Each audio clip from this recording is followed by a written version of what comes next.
साथियों नमस्कार। समस्त भारतवर्ष के होमगार्ड जवान, नगर सैनिक जवान, गृहरक्षी जवान सभी को हाथ जोड़ के प्रणाम।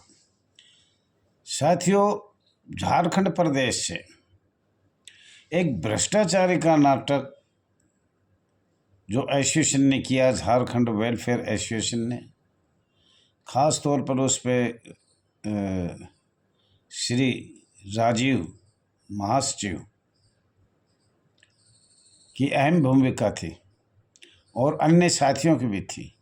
इसलिए समस्त झारखंड प्रदेश को झारखंड वेलफेयर एसोसिएशन के वरिष्ठ अधिकारी, सदस्यगण और समस्त होमगार्ड जवानों व महिला जवानों को बार बार धन्यवाद है। सरकार को हमने अवगत कराना है कितनी भ्रष्टाचारी, शोषित, पीड़ित किया जा रहा है होमगार्ड जवानों को, जो कि आज़ाद भारत में न संविधानों का कोई अनुच्छेदों का पालन हो रहा है, न मौलिक अधिकारों का हो रहा, न मानव अधिकार का हो रहा, न माननीय सर्वोच्च न्यायालय का फैसला का हो रहा। जबकि सर्वोच्च न्यायालय का फैसला एक प्रदेश में आ गया या चारों में आ गया या तीनों में आ गया तो वह पूरे भारत में लागू होना चाहिए। और यहाँ तो होमगार्ड के वरिष्ठ अधिकारी, माननीय डीजी महोदय जी, जिला कमांडेंट ये कहते पूरा स्टेट अलग अलग कानून है, अलग अलग जाएंगे, पूरा हिंदुस्तान माननीय सर्वोच्च न्यायालय का जजमेंट लेंगे जब हम देखेंगे। तो इससे ज़्यादा क्या हो सकता है? ये बहुत शर्मसार और दुखदायी बात है। आज झारखंड का शाम को देर से आया था हमारे पास नाटक भ्रष्टाचारी का, रिश्वत का। बहुत उनको बार बार बधाई all India home guard welfare association register number 34,987 की तरफ से दिया जा रहा है और शुभकामनाएं भी दिया जा रहा है। आगे भी उम्मीद करते हैं सभी प्रदेश भ्रष्टाचारी का नाटक, कलाकारों, भजन कीर्तन, दुख की गाथा, सब मीडिया, सोशल मीडिया, फेसबुक पे जानी चाहिए, ताकि सरकार को ये याद दिलाना है कि हमें अंग्रेज़ों के समय से गुलाम, आज तक गुलाम। जब अंग्रेज़ों के गुलाम थे, आज इनके भारत आज़ाद होने के बाद भी हम गुलाम हैं। और इनका इतिहास हमने शुरू से शुरू तक बता दिया। अगर जितना भी लड़ाई हुई है भारतवर्ष में अंग्रेज़ों के समय या आज अभी आपातकाल 2025 में जो लगाया जा रहा है पाकिस्तान और हिंदुस्तान का, हमें जब जब लड़ाई हुई, जब भी आपातकाल शुरू और होमगार्ड की बंधुआ मजदूर जैसा व्यवहार शुरू हो जाता है। सभी कानून माननीय महामहिम शक्तियाँ का प्रयोग किया जाता है, राज्य सरकार की तरफ से किया जाता है, संसद की तरफ से भी किया जाता है और माननीय सबसे बड़ी पंचायत लोकसभा उसकी तरफ से भी किया जाता है। तो साथियों, आपसे हाथ जोड़ के विनती है, ज़्यादा से ज़्यादा हर व्हाट्सएप पे पूरे हिंदुस्तान में ये जो भ्रष्टाचारी का झारखंड से आया ये जाना चाहिए और इस पे अपनी कमेंट भी देना चाहिए। और हर चीज़ दुखिया हमें पता है, जो जो भी आपको बार बार बताया है, जो जो संकट से हम गुजर रहे हैं।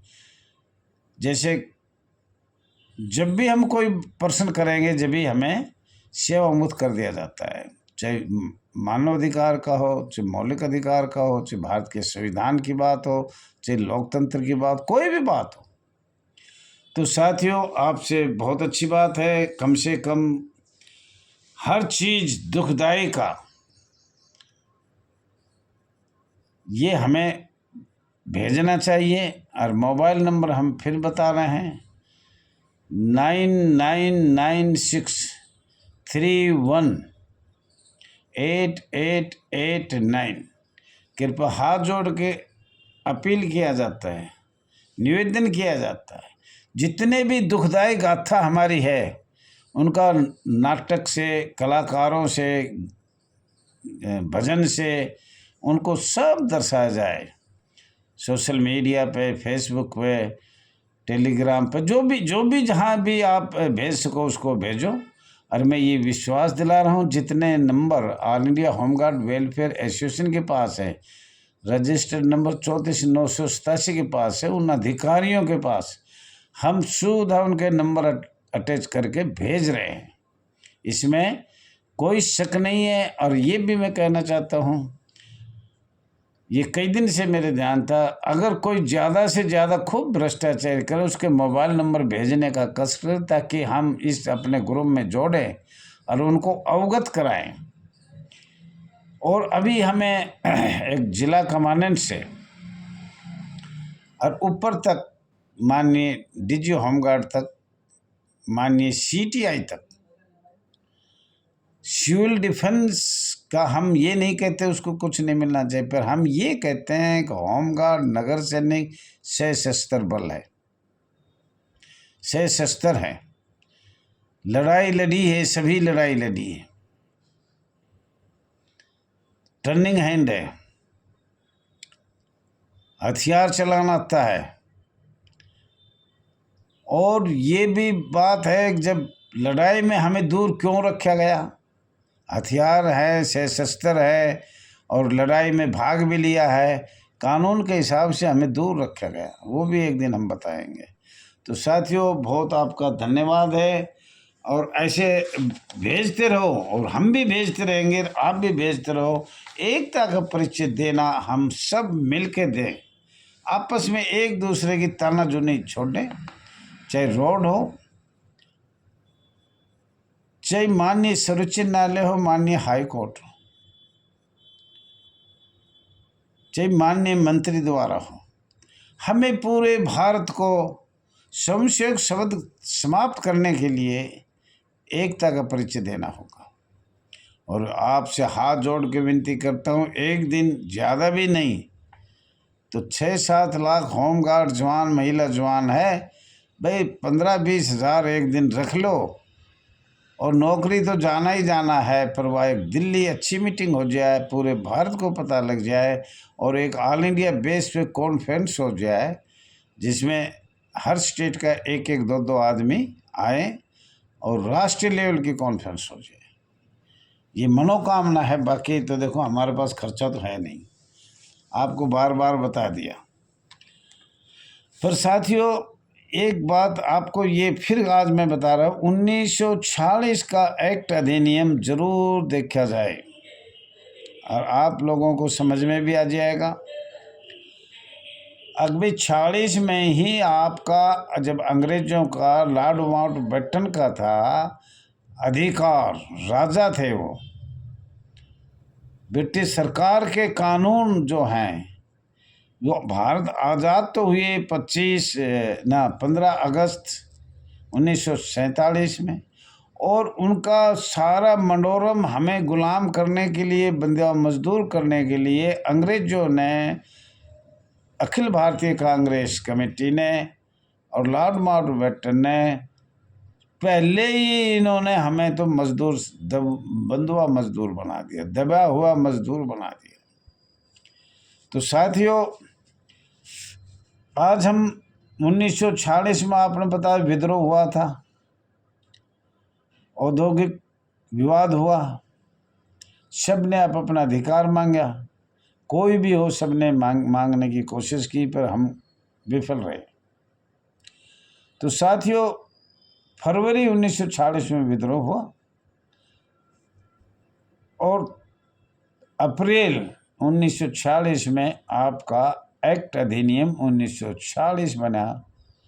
आप 47 ने भूल जाओ, अब 46 का पूरा इतिहास देखो, 46 में क्या क्या कांग्रेस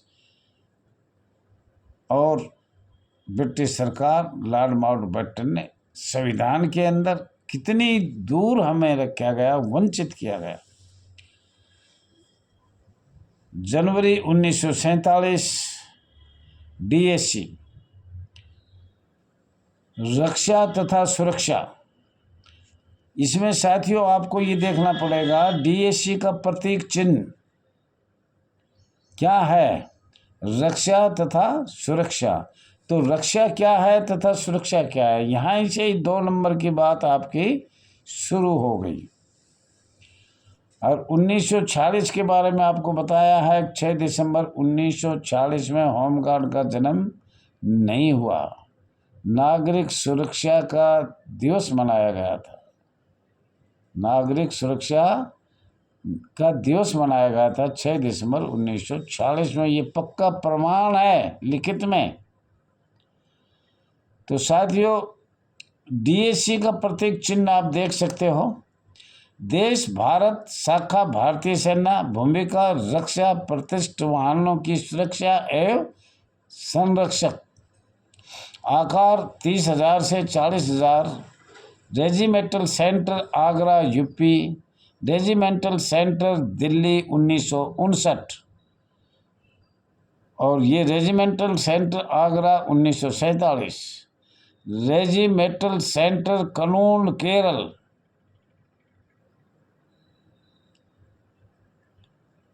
आदर्श वाक्य रक्षा तथा सुरक्षा, वर्षगांठ फरवरी 1947, माननीय अस्थायी प्रधानमंत्री 2 सितंबर 1940,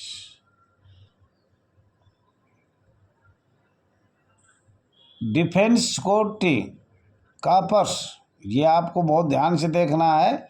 defence security corps, defence security का कॉर्प्स सेना की कोर, मतलब सेना की कोर। रक्षा सुरक्षा कोर डीएससी, डिफेंस सुरक्षा corps, DSC digital signature certificate, DSC e form प्राधिकरण जो आपके ऊपर बनाया जाता है उसके बारे में ये बात है। डीएससी ई फार्म क्या होता है? राष्ट्रीय सुरक्षा कोर डीएससी की स्थापना रक्षा विभाग कांस्टेबुलरी सेंटर के रूप में की गई थी। रक्षा विभाग मिनिस्ट्री ऑफ डिफेंस के तहत नहीं आता है। एसएसए की स्थापना रक्षा विभाग के तहत नहीं हुई है, बल्कि ये एक प्रकार का भंडारण क्षेत्र है।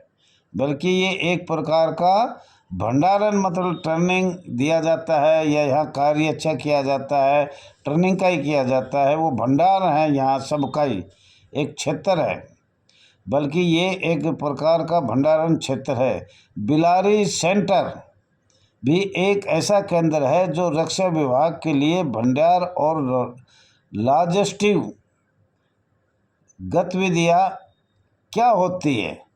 तो साथियों ये हमने आपको बताया है और कल भी बताएंगे। 1947 का 46 का ये शुरू से हमने शुरू किया है और इससे ही आपकी जड़ चल रही है समस्याओं की, अगर समझो तो। और ये बता दिया है, कम से कम मैं हाथ जोड़ के विनती करा हूँ, जो मैं बोलता हूँ 2 बार पढ़ो। आपके पास मोबाइल है, गूगल में देखो भाई क्या बोला दैया जी ने, क्या है। साथियों समय हो गया, क्षमा चाहता हूँ। ज़्यादा से ज़्यादा लाइक करें, शेयर करें, कमेंट करें, सब्सक्राइब करें। आपका अपना चैनल RS दैया एक्स होमगार्ड।